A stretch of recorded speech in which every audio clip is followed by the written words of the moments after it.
হাসপাতালে রোগীর স্বজনদের স্বস্তি মিলছে না চুরি ও পকেটমারের উপদ্রবে।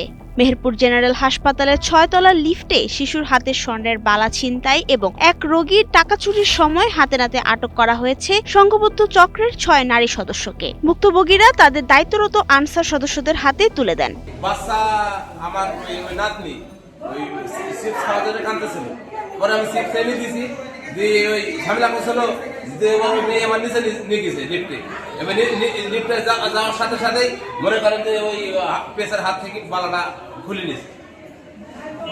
আমি ধরতে পারিনি, ওই ওই ওই আর একটা ব্যাটা ধরছে, আর একজনের পকেটে হাত দিয়েছিল মানি ব্যাগে, আর ওই সময় হাত থেকে ধরে ফেলাছে।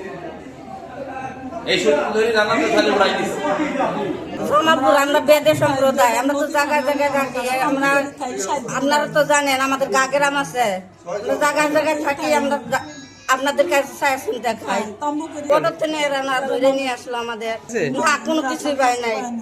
জানি না, তাও তো আমরা জানি না। আমরা বলছি কিসের জন্য ধরলেন, ওনারা কিছু বলে না। এনে এসে কইতেছে চুরি করছে।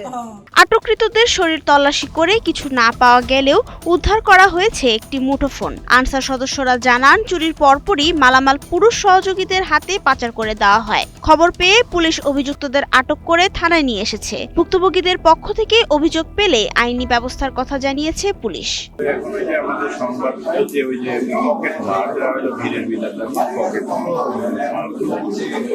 এরা আসছে স্থানীয় যে হাসপাতালের তারা এই অভিযোগের প্রেক্ষিতে আমরা আসছি, তাদের হেফাজতে পরবর্তী জানাবো।